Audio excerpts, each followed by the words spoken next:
Okay, screening. Screening basically is hopefully standardized. It's screening evaluations that we have are based upon like cross-sectional standardized tests or evaluations. You have to interpret them within the context of social and biological history of the child. So basically you have a child who was born prematurely, like the 23-weeker that I mentioned before. A 23-weeker I would not look at from a developmental standpoint the same way that I would look at a 40-weeker, with, despite the fact that those children were the same chronologic age. I would be accounting for that child's prematurity when I'm looking at that child, because a 23-weeker at 6 months chronologic age is going to look very different than a 40-weeker at 6 months chronologic age. So I'm incorporating that into what's going on. Also, just sort of within the social context too, the adolescent versus the 35-year-old mom, stable family. I'm looking at that also when I'm doing, and hopefully that would be something that the pediatrician would be doing also. Most children can do 75 to 90% of what is expected. When I'm looking, I usually like to see somewhere between 90 to 110, especially when I'm talking about someone who's less than 3 years of age, because a child who is less than 3 years of age, if they're performing at 70 to 75, generally what happens is as life gets more difficult, more is expected of them. They generally have a tendency to diminish in terms of how they're performing. Okay, so I'm really concerned about say a 9-month-old who is performing at the 70 or 75% percentile. That's not to say that 9-month-old is not going to actually look like 110 or 120 later on down the line, but that to me would be a high-risk child, and I would want to follow that child a lot more carefully than, say, a 9-month-old who is performing in like the 100 or 100% or of what they should be, or 110 or 20% of their child.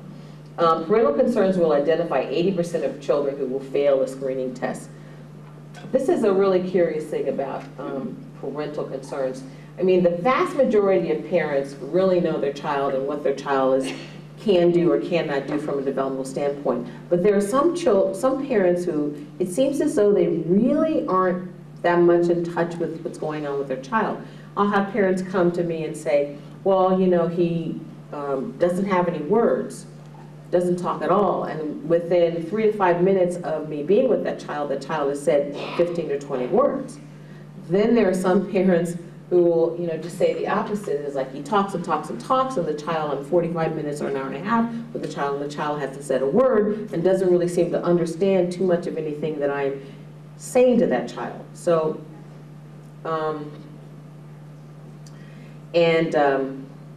this is being videotaped, and it's going to be shown. Well, anyway, I guess I'll say this. The average parent, no matter what's going on with their child, thinks their child is brilliant.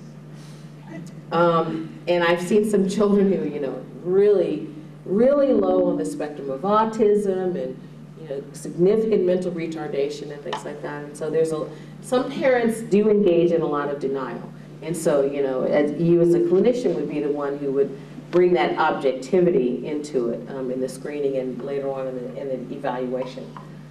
Developmental history is not predictive of problems, not as predictive of problems as their current developmental skills. Okay, so you may have a child who has a developmental history that, they were slow to walk, they were slow to talk or whatever, but right now at 2.5 or 3, they are on target. That's good. Despite the fact that they were slow to walk and talk. But at this point in time, they're on target.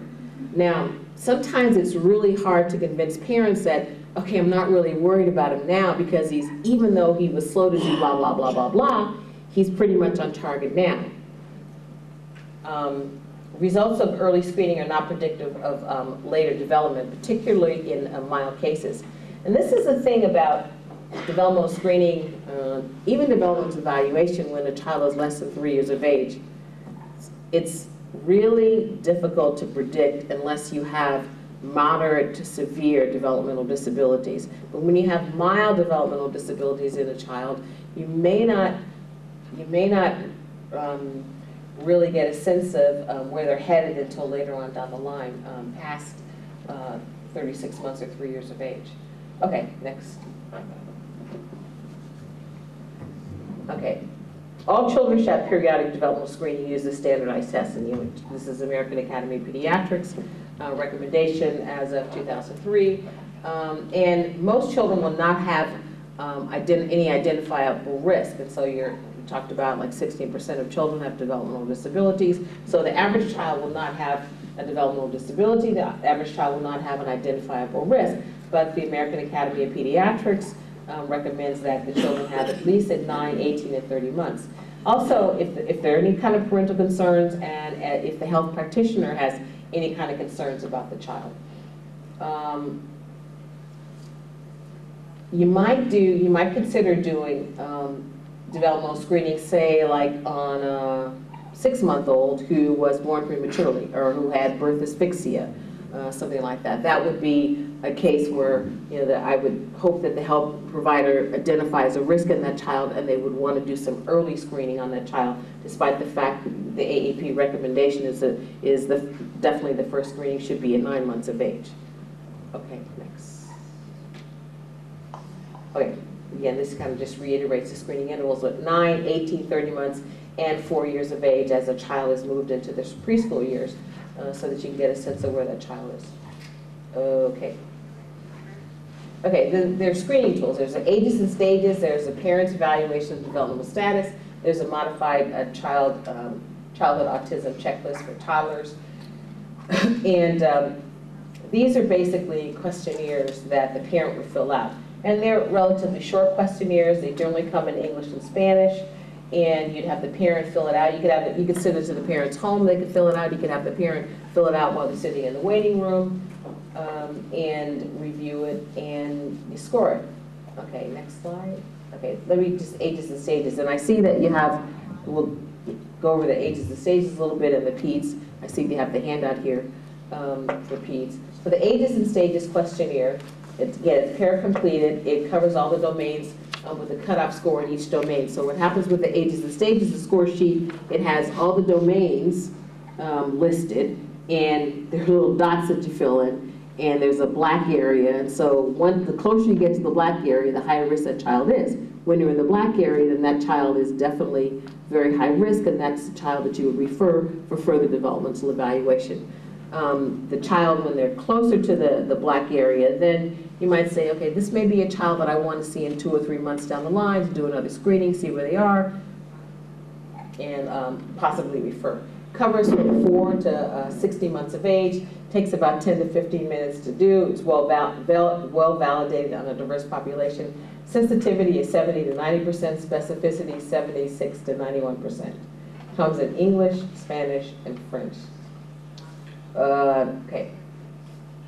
The parent's evaluation of developmental status, parent completed, birth to 8 years of age, 10 questions, takes 2 to 5 minutes to complete. Sensitivity is 74%, specificity is 70 to 80%. So some of you probably picked it up there where you see this as the PEDS forms, where it's just the 10 questions here, the parent answer those 10 questions, and you have the scoring sheet, and you have like 2, anytime you're getting over 2 or more, kind of like the old out of favor Denver, 2 or more, they fail, and then you're concerned about that child, and then you're referring that child. So this is like the ages and stages in the sense that it's all on one sheet where you have like your evaluation.